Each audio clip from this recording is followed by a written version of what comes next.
porque desde entonces nos enfermamos y nos morimos. Pues la gente buscaba la forma de la sanación a través de diferentes utensilios, diferentes plantas, algún tipo de objeto que ayudaba al proceso de curación, ¿sale? Entonces, vamos a iniciar. Alma, tú nos da la pauta para ver quién inicia. Apago mi micro, ¿va? Sí, bueno, nosotros somos el equipo 1 y les vamos a exponer la historia de la farmacología. Va a empezar mi compañera Ruth. Buenos días, compañeros. Yo les voy a hablar acerca del hombre primitivo. Es una pequeña introducción. Bueno, el hombre primitivo empleó sustancias para hallar la solución a sus males. Estas sustancias eran de origen vegetal o animal. Sin embargo, estaban asociadas más a puntos religiosos o mágicos y se basaban en su experiencia, en lo que les funcionaba y lo que no. Y todas las soluciones, pues las ameritaban a su religión, o por ejemplo pensaban que las enfermedades eran un castigo divino, y pues las únicas personas que podían hacer un tratamiento y diagnóstico eran sus chamanes. Como dice doctor, en Francia se encontraron cuevas de los primeros registros de cómo trataban a los heridos en las primeras eras. Y pues mis compañeros les van a seguir explicando cómo fue avanzando en los pueblos primitivos. Bueno, después de esto tenemos que las civilizaciones que más aportaron a la medicina occidental se ubicaron en el valle del río Nilo. En el mapa encontramos que en Mesopotamia se encontraban los sumerios. En el valle del Nilo se encontraban los egipcios, y entre estos dos encontramos a los fenicios y a los hebreos. Las escrituras de conocimiento más antiguo las vamos a encontrar en Mesopotamia en los años de 4000 a 539 antes de nuestra era. Estas escrituras iban a estar constituidas por tablillas de arcilla que iban a estar grabadas con escritura cuneiforme, que fue una escritura que desarrollaron por primera vez los sumerios en Mesopotamia.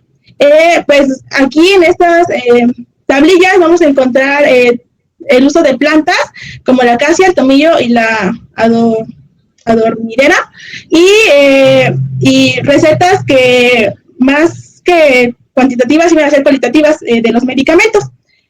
En Mesopotamia, bueno, estas tablillas de las más importantes vamos a encontrar el código Hammurabi, el vaso y el sello de Gudena. El código Hammurabi va a ser el más importante y este va a datar del año 1700 antes de nuestra era, y fue escrito por el rey de Babilonia Hammurabi, y se va a describir aquí el uso del regaliz, entre otros remedios. En este código también encontramos regulaciones para el ejercicio de la medicina y demostraciones de cuán cuidadosos eran en este aspecto.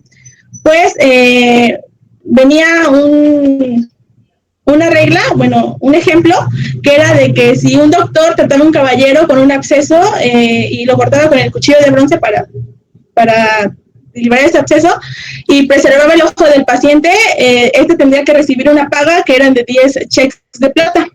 Pero al contrario, si el médico hacía que el paciente perdiera la vista, tendría que, sus manos iban a ser amputadas, y si este era un esclavo, el esclavo tendría que ser repuesto por otro esclavo. Bueno, a pesar de todas estas regulaciones, ellos también se basaban en los ritos. Estos ritos llevaban el nombre de Khadgaris, que era la purificación por medio de plegarias, sacrificios en animales y ofrendas a sus dioses. Dentro del Khadgaris encontramos el Parmacón, que era la purificación que llevaban por medio de una purga, por medio de drogas. Estas medicinas también llevaban lo que era una botica de inmundicias, como decía, que trataban con excrementos de animales y humanos, porque se creía que al consumir esto, el enfermo, el espíritu que habitaba en él, saldría por asco. Estos ritos eran practicados por sus sacerdotes, que funcionaban también como curanderos o sanadores. Después, si nos vamos más al río Nilo, encontramos a los egipcios, que ahí se practicaba más la medicina práctica por profesionales y que llegaban a tener grandes conocimientos y iban a ser muy valorados por la sociedad. Entre estos encontramos a Jimopet, que vivió en el año de 2700 a.C. y que incluso llegó a ser divinizado y se consideraba el dios egipcio de la medicina. Toda esta información sobre la cultura iba a ser encontrada en jeroglíficos, papiros y estelas. Entre los papiros más importantes tenemos el papiro de Ebers, que data del año 1500 antes de nuestra era, y en él era un papiro muy largo que contaba con 20 metros de largo y tenía referencias a 700 sustancias medicinales y más de 800 fórmulas, donde por primera vez íbamos a encontrar fórmulas cuantitativas, no solo cualitativas. En él se iban a describir el empleo de muchas sustancias como el aceite de resino, el opio, sulfato de cobre, azufre, hierro con fines terapéuticos. Y aunque también esta civilización también mostraban un origen mágico al incluir ingredientes, al incluir ritos con ingredientes como sangre de lagarto o órganos de animales domésticos. Incluso se decía que hablaban sobre el fémur de una persona ahorcada.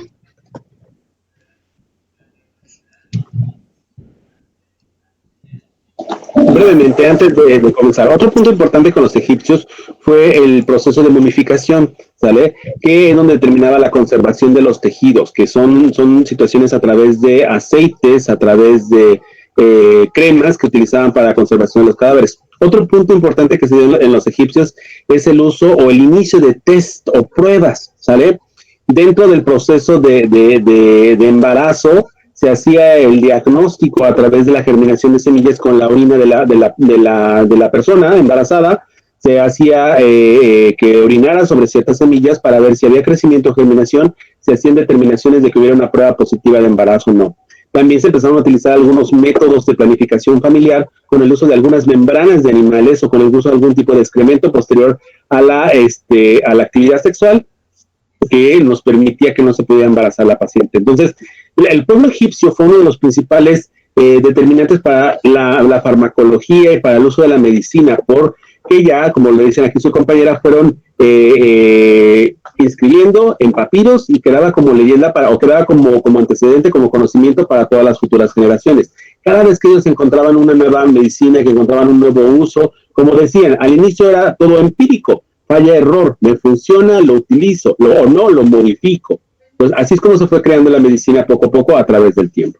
Ok, ahora sí continuamos. Entonces no se les olvide, primero son cuestiones, empezamos con cuestiones ancestrales principalmente basadas, también aquí en esta época estaba basada en lo que era la cuestión religiosa. La mayoría de la medicina está basada en la cuestión religiosa en sus inicios, o en cuestiones mágicas, por el sol, la lluvia, el viento, ¿sale? Aquí ya teníamos dioses específicos que eran los que castigaban o los que ayudaban a sanar, ¿no? Pero siempre iba a tener un fundamento religioso o místico. Continuamos. Buenos días, compañeros. Proseguiremos con un poquito de historia, adentrándonos en Mesopotamia, donde se cuenta o se conocía una leyenda sumeria sobre el héroe de Gilgamesh. Esto tiene que ver con la aparición la utilización de la imagen de la serpiente como un emblema o símbolo médico. Bueno, vamos a tener que hace aproximadamente 5,000 años existió un rey llamado Gilgamesh. Cuenta la leyenda, más bien la epopeya, que los dioses, el pueblo de Mesopotamia, en una ciudad específicamente conocida como Uruk, existió una batalla entre un dios conocido como Gilgamesh, un rey conocido como Gilgamesh, y con otro conocido como Enkidu. Ambos se enfrentaron, los dioses los mandaron para enfrentarse y ver quién iba a gobernar la ciudad de Uruk. Entonces, pues esta batalla o este enfrento estuvo un poco reñida y a la par. Entonces, Enkidu concluyó con que Gilgamesh era el ganador de esta batalla. Así que estos se hicieron muy amigos y pues emprendieron un viaje para conocer animales fantásticos, naturaleza, etc. Entonces, en ausencia de... disculpen si existe mucho ruido. ausencia de Gilgamesh, quien ahora iba a gobernar Uruk. Si se escucha mucho ruido, disculpen, en verdad. No te preocupes, casi no se escucha, es un fondo nada más, tú tranquila. Ok, bueno, entonces en representación de Gilgamesh quedó una diosa conocida como Inanna. Bueno, a esta diosa, al regreso de Gilgamesh, le declara su amor y pues la rechaza. Entonces ella, pues enojada, le manda un toro de las tempestades y lo manda a matar. Sin embargo, en este enfrentamiento, pues muere Enkidu y Gilgamesh, con temor a ser asesinado, busca ayuda de un dios llamado Untampi, su esposa, ya que ellos tenían supuestamente la cura, o más bien, la cura para la eterna juventud. Entonces pues muy valiente, pues decide ir a encontrarse con ellos, pero este dios pues le niega totalmente la información para saber dónde se encuentra aquella planta. Entonces, bueno, la esposa interfiere entre Gilgamesh y finalmente le dan la información. Entonces él pues viaja a buscar la planta, la cual le informan que se encuentra al fondo del mar, me parece. Y pues para su suerte la encuentra, pero en una de estas se descuida y esta planta es robada por una serpiente, y la cual al ingerirla cambia de piel, y entonces pues se conoce ya esta historia de que pues la serpiente es un ser con eterna juventud. Y pues aquí surge este símbolo médico que más tarde pues se conoce y está representado en la vara de Esculapio, que sabemos pues que es un símbolo médico pues muy, muy importante dentro de esta rama. La siguiente, por favor. Tiene una parte de su origen, porque también recordemos que con Esculapio él utilizaba la serpiente para que revisara al enfermo y que le ayudara a ver qué área es la que estaba afectada. Por eso también que se agrega la segunda serpiente a la vara de Esculapio, y por eso dentro del cine de medicina tenemos dos serpientes enlazadas. De ahí viene un inicio, pero se complementa con lo que es el dentro de la historia de la medicina con la serpiente de Esculapio, ¿no? Que hace las dos serpientes. Ok, continuamos. Bueno, ahora vamos con Hipócrates de Cos, mejor conocido como en la historia como el padre de la medicina. Él fundó la primera universidad y es considerado, pues como ya lo comenté, como el padre de la medicina. Tenemos que este personaje fue un pionero en la medicina occidental. Desarrolló también un sistema basado en la observación y en la experiencia para poder diagnosticar distintas enfermedades. Él, como sabemos en la historia, se atribuían las causas de las enfermedades a muchos fenómenos naturales. Él también establecía relaciones entre los estados anímicos y la presencia de ciertas patologías. Estos estados anímicos los incluyó en la teoría de los humores.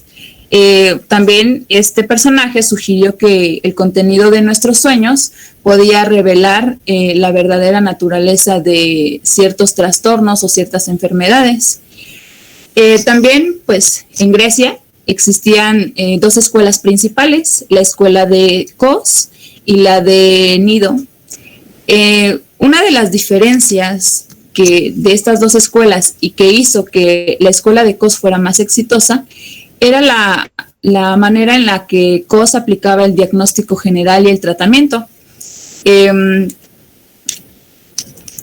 Aquí estaban prohibidas las disecciones de cadáveres para poder realizar estudios y, estudios, y que se diera un diagnóstico o que se estudiara la razón por la cual habían surgido ciertas patologías en el ser humano. Entonces, bueno, aquí les muestro una imagen donde en la escuela de COS trataban ciertos dolores o ciertas fracturas tendidos en esta cama y haciendo extensiones. Bueno, fue un poquito de lo que leí sobre esta escuela.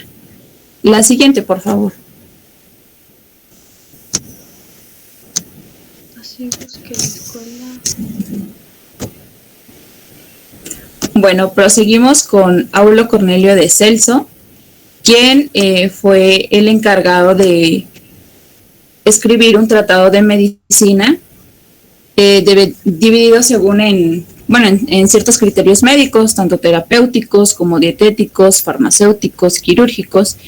Sin embargo, estos escritos estaban perdidos, y fue hasta el siglo V que el Papa Nicolás los descubrió, y fue el primer libro médico que se imprimió en Florencia. Como ya lo mencioné, pues se divide en los fármacos los dividió en diversas categorías, como por ejemplo los estimulantes, los sudoríficos, los diuréticos, los vomitivos o los purgantes. También es considerado es un tratado de medicina como uno de los mejores regalos del saber de la antigua medicina de Alejandría. Fue también una de las primeras obras en ser impresas, y cuando circulaba este manuscrito fue muy venerado por las personas que eran tanto médicos como pues personas que no eran médicos. Bueno, la siguiente, por favor. Proseguimos con Pedáneo Dioscoris, el cual escribió este tratado conocido como De Materia Médica. En él incluyó y describió aproximadamente 600 plantas. Recordemos que en la antigüedad, pues a muchas plantas se les atribuía un don curativo, y un poquito más adelante veremos que se retomaron y para qué utilizaban algunas especies de plantas. También incluyó aproximadamente 35 fármacos y 90 fármacos de origen animal. Lo importante de aquí es que los clasificó por primera vez por compuestos y no por las enfermedades que podían curar o para los cuales eran utilizados. Siguiente, por favor.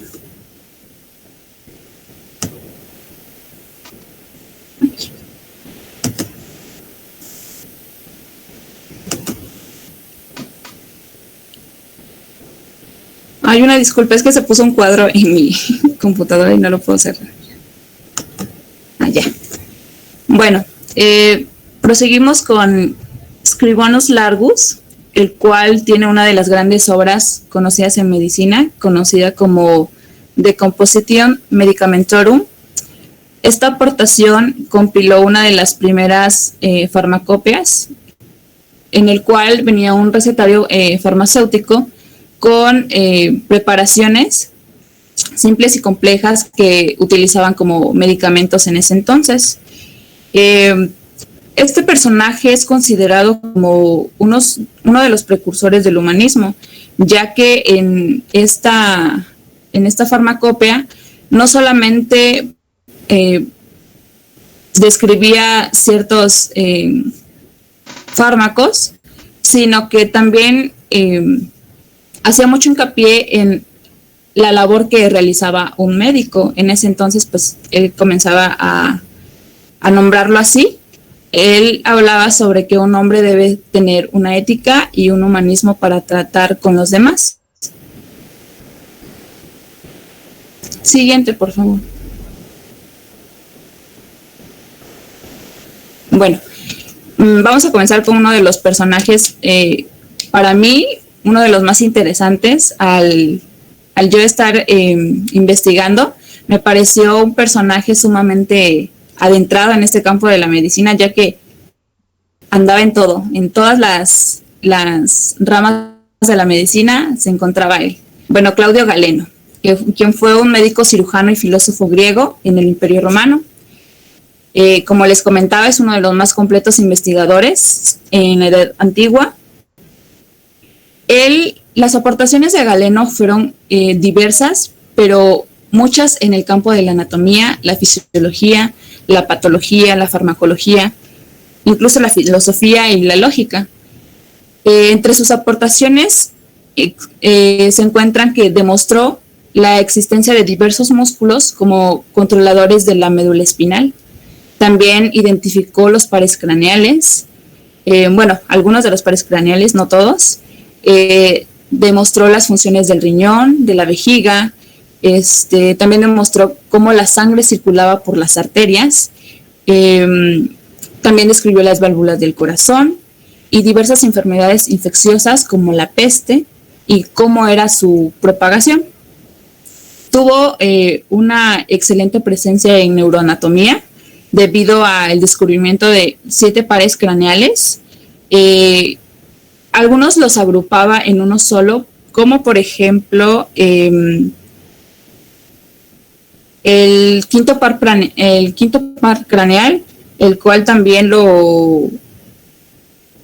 mencionaba 2, el facial y el estatoacústico. Él describía y demostró que la rama retroauricular del facial y su relación con el nervio auricutemporal, mencionaba que en su tratado mencionaba sobre que si cortaban esta rama se perdería la voz. La siguiente, por favor.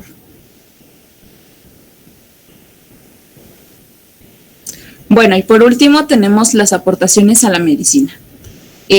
Sobre los mayas, como les comentaba, en la historia, pues, para muchos las plantas tenían una presencia demasiado para la curación de las enfermedades.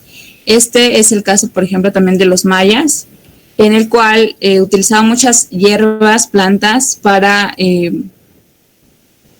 curar ciertos males. Sin embargo, como lo mencionaron al inicio, ellos también pensaban que todas estas enfermedades eran como un castigo de Dios a las personas que se portaban como mal o realizaban cosas que no estaban dentro de lo bueno. Y pues tenían la utilización, por ejemplo, de la hoja de ciruela, la hoja de guayaba, también los pelos de elote, que sin embargo algunos de estos todavía se siguen utilizando como remedios. La siguiente, por favor. Aquí les puse un poquito sobre las diferentes que utilizaban, como el azar. En la actualidad podemos recordar que existen los test de azares, el cual, esta planta es un calmante para los que padecen tensión nerviosa y también sirve como diurético. Les comentaba que en la actualidad muchas personas, al menos yo he escuchado a muchas personas, incluso nuestras tías o nuestras abuelitas, pues saben sobre estas plantas y cuál es su utilización. También está la planta de pomolche, que la verdad pues yo la desconocía. La savia de esta planta pues nos va a servir para el tratamiento de los granos difíciles y la viruela.